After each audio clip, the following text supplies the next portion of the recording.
Okay 301 માં આપણે unit 4 જોઈએ છે કાર્બોહાઈડ્રેટ, સૌથી ઇઝી ચેપ્ટર બરાબર.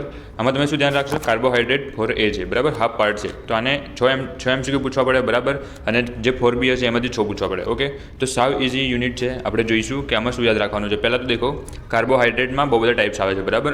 તો આપણા સિલેબસમાં શું છે, ડાયસેકેરાઇડ્સ છે. ઓકે, તો યુનિવર્સિટી બેઝિક પૂછશે તો તમને મોનોસેકેરાઇડ બી ખબર હોવા જોઈએ. કાર્બોહાઈડ્રેટમાં 3 પ્રકારના ટાઈપ્સ આવે છે.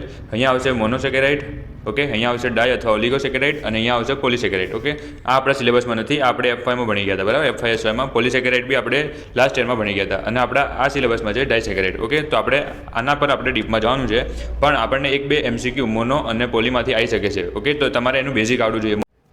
તો બધાનું તમે કોમન મોલિક્યુલર ફોર્મ્યુલા યાદ રાખશો બરાબર, જે છે C12H22O11. આ તો યાદ રાખવાનું. પછી આપણે શું ભણવાનું છે, 4 વસ્તુ ભણવાની છે. ઓકે, તો આપણે આને MCQની રીતે પોઈન્ટ ઓફ વ્યૂથી યાદ રાખીશું, બાકી આપણે ડીપમાં જવાનું છે નહીં. ઓકે, તો પહેલો ક્વેશ્ચન સેલા બાયોસ બરાબર, આ જ ક્રમમાં યાદ રાખશો તો તમને ઇઝીલી યાદ રહી જશે. તો સેલા બાયોસમાં શું યાદ રાખીશું, કોટન ફાઇબર છે બરાબર, એક પ્રકારનું.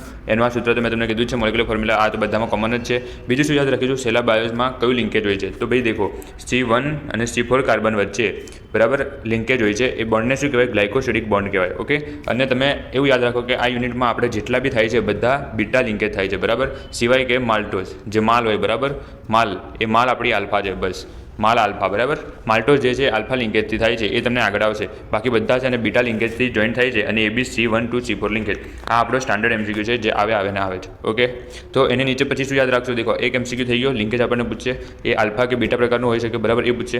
અને ત્રીજું શું પૂછશે કે ભાઈ દેખો આ ડાયસેકેરાઇડ છે બરાબર, તો એ કયા 2 અણુને ભેગા થઈને બન્યો છે બરાબર. તો આ ડાયસેકેરાઇડના યુનિટ કયા છે, તો 2 યુનિટ છે બરાબર. તો આ તમારે બધાને યાદ રાખવા પડશે કે જે સેલા બાયોસ છે એ કયા 2નું બને. તો ભાઈ દેખો 2 મોલ D+, આ બી યાદ રાખવાનું છે બરાબર, D+ ગ્લુકોઝ, એટલે 2 મોલ ગ્લુકોઝમાંથી બને છે. ઓકે, આમાંથી મેં એડિશનલ થોડું લખ્યું છે કે બેમાંથી એક ગ્લુકોઝ જે હશે એ રિડ્યુસિંગ હશે, અને બીજો હશે નોન રિડ્યુસિંગ હશે. ઓકે, અને બંને પાયરેનોઝ રિંગ છે. પાયરેનોઝ રિંગ તો બધામાં હશે બરાબર, સિવાય કે ફ્રુક્ટોઝ. ઓકે, પછી બીજું શું યાદ રાખશો, આપણે એસિટાઇલેશન કરવાથી શું મળે બરાબર. એસિટાઇલેશન કોની જોડે કરવાનું, તો આ યાદ રાખવું પડશે આપણે, અને એનાથી શું મળે બરાબર એ આપણે યાદ રાખવાનું છે. એસિટાઇલેશનથી શું મળે છે, તો ઓક્ટા એસિટાઇલ બરાબર. આ તમારે કોમન સૂત્ર યાદ રાખવાનું છે, બધામાં મળે. 4 આપણે જેટલા બી ભણ્યા છે બધામાં આ મળશે, એટલે આ સૂત્ર તમારે ક્યાંક લખી રાખવાનું. બાય ચાન્સ MCQમાં નીચે મૂકી રાખે કે એસાઇલેશનની નિપજ કઈ બરાબર. હવે એસાઇલેશન થાય છે તો મિથાઇલેશન બી થતું જશે. ઓકે, તો મિથાઇલેશનની નિપજ કઈ અને કોની જોડે થાય છે બરાબર, તો આ બી તમારે યાદ રાખવાનું. આ આપણા 2 સ્ટાન્ડર્ડ MCQ છે. આમાંથી એને ભાઈને 6 જ MCQ પૂછવાના છે, તો એ પૂછીને કેટલા પૂછશે. ઓકે, તો દેખો આમાં કેટલા MCQ થયા.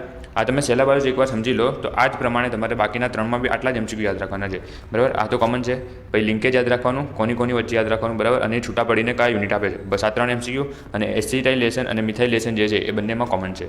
ઓકે, આટલા જ MCQ છે. માલ્ટોઝ મેં તમને કીધી માલ આપણે યાદ રાખવાની છે બરાબર. તો માલમાં શું થશે, આલ્ફા લિંકેજ થાય છે બરાબર. જે માલ્ટેઝ ઉત્સેચક છે એ હાઇડ્રોલિસિસ કરશે, તો આલ્ફા લિંકેજમાં હાઇડ્રોલિસિસ કરે છે બરાબર. તો આ બી દેખો શું આ કયા 2 યુનિટનો બનેલો છે, તો ભાઈ 2 મોલ D+ ગ્લુકોઝનો બનેલો છે. તો તમને એવું થાય કે સેલા બાયોસ અને માલ્ટોઝ એક જ છે, તો કે ભાઈ ના, એક નથી. જે લિંકેજ છે એ અલગ પ્રકારનું છે બરાબર. આમાં આલ્ફા છે, અને ઉપરનું જે સેલા બાયોસ હતું એમાં બીટા લિંકેજ છે, અને લિંકેજના લીધે બંને એકબીજાથી જુદા પડે છે. બસ આટલું જ, બાકી બધું સેમ ઓલા જેવું. ઓકે, લેક્ટોઝ આપણે યાદ રાખીશું. તો દેખો મેં તમને કીધું હતું માલ સિવાયની બાકી બધી આપણી બીટા બરાબર. તો lactose beta linkage C1 to C4 બરાબર. અને હા, લેક્ટોઝ શેનથી બને છે, આ સ્ટાન્ડર્ડ MCQ છે. મેં જેટલા બી ગૂગલ ઉપર જોયું છે કે આ MCQ પૂછાય છે બરાબર. તો લેક્ટોઝ શેનું બનેલું છે, તો કે ભાઈ ગ્લુકોઝ અને ગેલેક્ટોઝનું બનેલું છે બરાબર. એમાં જે ગ્લુકોઝ છે એ રિડ્યુસિંગ સુગર છે, અને આ જે નોન રિડ્યુસિંગ પાર્ટ છે. ઓકે, આ તમારું સ્ટાન્ડર્ડ MCQ છે, નીરોમાં ક્યાંક લખીને રાખવું પડે. Okay, next sucrose. સુક્રોઝ આપણા માટે જન્નત છે બરાબર. પહેલો જ MCQ એનો બને કે નોન રિડ્યુસિંગ છે બરાબર, નોન રિડ્યુસિંગ સુગર છે. ઇટ મીન્સ શું કે ભાઈ નોન રિડ્યુસિંગ એટલે શું, તો ભાઈ એની જોડે જે OH ગ્રુપ છે, કાર્બોનિલ ગ્રુપ ફ્રી નહીં હોય બરાબર. It does not contain free carbonyl group. આપણે આના ડીપમાં જવાની કંઈ જરૂર છે નહીં, આપણે ખાલી આટલું યાદ રાખવાનું. ઓકે, અને સુક્રોઝ કયા 2 અણુથી બને, તો ભાઈ આ તો સૌથી સ્ટાન્ડર્ડ MCQ છે, D+ ગ્લુકોઝ અને D- ફ્રુક્ટોઝ બરાબર. તો આગળ વધીએ. પછી એક MCQ પૂછે છે કે સુક્રોઝ જે છે એ ઇન્વર્ટ સુગર છે બરાબર. આ તમારા માટે સૌથી મોસ્ટ ટાઈમ MCQ છે. સુક્રોઝ નોન રિડ્યુસિંગ છે, સુક્રોઝ ઇન્વર્ટ છે બરાબર. અને ઓપ્ટિકલ જે રોટેશન છે એ શેનું એવિડન્સ આપે છે, આ બધી થિયરીમાં નીરોમાંથી મેં નીકાળ્યું છે એટલે આવી શકે છે. તો optical rotation give strong evidence. તો શેનું એવિડન્સ આપે છે, તો ભાઈ જે ગ્લુકોઝ હશે એ આલ્ફા લિંકેજ, અને જે ફ્રુક્ટોઝ હશે એ બીટા લિંકેજ ધરાવે છે.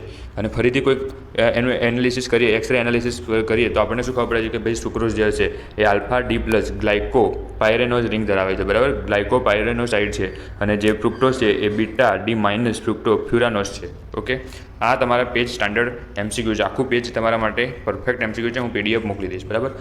અને આ છે તમારા માટે 6 MCQ. હું જે કહેતો હતો કે 6 MCQ પૂછાઈ શકે, તમે ગૂગલ પરથી જ નીકાળ્યા છે, બરાબર. તો કેવા આવી શકે? તો ભાઈ દેખો, એક્ઝામ્પલ ઓફ એપીમર્સ, આ થોડો કામનો છે. એપીમર્સનું એક્ઝામ્પલ શું છે? તો ગ્લુકોઝ અને ગેલેક્ટોઝ એપીમર્સનું એક્ઝામ્પલ છે, બરાબર. બંનેનું સ્ટ્રક્ચર સરખું છે, ખાલી જે OH ગ્રુપ છે એની પોઝિશન અલગ અલગ છે. ઓકે, તો આ ખાલી યાદ રાખવાનું છે. આ બી PDF હું તમને નીચે મોકલી દઈશ, બરાબર. તો પહેલો MCQ આપણે આ થઈ જાય, પૂછાય ના પૂછાય એની કોઈ ગેરંટી નહીં. પછી બીજું શું છે? બેનેડિક્ટ રિએજન્ટ છે, એમાં રેડ PPT શાના આવે છે? તો આ આપણા માટે MCQ છે, ક્યુપ્રસ ઓક્સાઇડના આવે છે, બરાબર. આ થોડો આઉટ ઓફ સિલેબસ છે, નિરોમાં નથી, પણ પૂછી શકે, કારણ કે મને ગૂગલ પર મળ્યો છે પહેલી જ લિંકમાં, બરાબર. તો બીજું શું કહે છે કે એક્ઝામ્પલ ઓફ મોનોસેકેરાઇડ એન્ડ ડાયસેકેરાઇડ. મેં તમને પહેલાં જ કીધું કે બેઝિક તો પૂછશે જ યુનિવર્સિટીવાળા, બરાબર. તો એક્ઝામ્પલ ઓફ મોનોસેકેરાઇડ અને ડાયસેકેરાઇડમાં શું હોઈ શકે? તો આઈડિયા, ઓકે, ગ્લુકોઝ, ફ્રુક્ટોઝ ને ગેલેક્ટોઝ. અને આ તો આપણે સિલેબસના જ છે, એટલે આ તો યાદ રહેવા જ જોઈએ, પણ તમારે આ ક્રમમાં યાદ રાખવાના, બરાબર. તો તમને જલ્દી યાદ રહેશે. પછી દેખો, આવો એક MCQ તો ફિક્સ જ છે કે માલ્ટોઝમાં કયા કાર્બન વચ્ચે લિંકેજ છે. માલ્ટોઝ એટલે 4માંથી આપણને કોઈ બી પૂછી શકે. તો દેખો, બધામાં લિંકેજ તો C1 to C4 જ છે, પણ માલ જે છે, મેં તમને કીધું કે માલ એકલી જ અપવાદ છે આપણી, બરાબર. તો માલમાં શું છે? આલ્ફા લિંકેજ થાય છે, બાકી બધામાં બીટા લિંકેજ. ઓકે, આ સ્ટાન્ડર્ડ MCQ બધામાં આવે. ઓકે, અને 5મો MCQ બી સ્ટાન્ડર્ડ છે, બરાબર. આ જે લેક્ટોઝ છે એના બદલે આપણને 4માંથી કોઈ બી પૂછી શકે. તો શું કહે છે? Lactose is a disaccharide of which of the following unit. એટલે એ કયા બે યુનિટ ધરાવે છે? તો દેખો, એના બદલે આપણે લેક્ટોઝના બદલે 4 લખી રાખવાના, કે કંઈ બી પૂછાઈ શકે, બરાબર. સેલાબાયોસ શાનો બનેલો છે? માલ્ટોઝ શાનો બનેલો છે? લેક્ટોઝ અને સુક્રોઝ. ઓકે, તો અહીંયા સુધી 5 MCQ છે, જેમાંથી આ બે આપણા સ્ટાન્ડર્ડ MCQ છે. ઓકે, નેક્સ્ટ, ઇન પોલિસેકેરાઇડ, બરાબર. In polysaccharide monosaccharide are joint by, બરાબર. એટલે જે ડાયસેકેરાઇડ આપણે જે બનાવ્યું એ શાના દ્વારા જોઈન્ટ થાય છે? તો બી ગ્લાયકોસિડિક બોન્ડ દ્વારા જોઈન્ટ થાય છે. ઓકે, O દ્વારા થાય છે, બરાબર, ગ્લાયકોસિડિક બોન્ડ. ઓકે, પછી શું 7મો ક્વેશ્ચન છે, ખાલી ધ્યાનમાં રાખો, બાય ચાન્સ પૂછાય છે. 7મો ક્વેશ્ચન કે કાર્બોહાઈડ્રેટ્સ આપણે જે ભણીએ છીએ એ શું છે? તો કે ભાઈ દેખો, એક પ્રકારનું પોલીહાઇડ્રોક્સી, પોલી છે, બરાબર, બહુ મોટા અણુ છે. પોલી એટલે પોલી અને હાઇડ્રોક્સી, પોલીહાઇડ્રોક્સી આલ્ડીહાઇડ એન્ડ કીટોન છે. આલ્ડીહાઇડ અને કીટોનના અંદર અણુઓ છે. 8મો આપણા માટે થોડું કામનું MCQ છે, general formula of carbohydrate. Okay, 11-12નું બેઝિક જ છે, પણ યાદ રાખવાનું. પછી which is also known as invert sugar. દેખો, આ સ્ટાન્ડર્ડ MCQ છે, 9 નંબરનો. ઓકે, એ પૂછાઈ શકે છે. અને sucrose is also non reducing sugar. આ બે તો આવવાના આવે છે. ઓકે, અને નીચે શું છે? 10મું, મેજર સ્ટોરેજ ફોર્મ કયું છે કાર્બોહાઈડ્રેટનું એનિમલમાં? તો આ આઉટ ઓફ સિલેબસ છે, ગ્લાયકોજન. ખાલી ધ્યાનમાં રાખો તો સારું છે, બરાબર. અને નોન સુગર કોને કહેવાય? તો જે પોલિસેકેરાઇડ છે, જે આપણા સિલેબસમાં નથી, પણ એને નોન સુગર કહેવાય. Okay, that's it.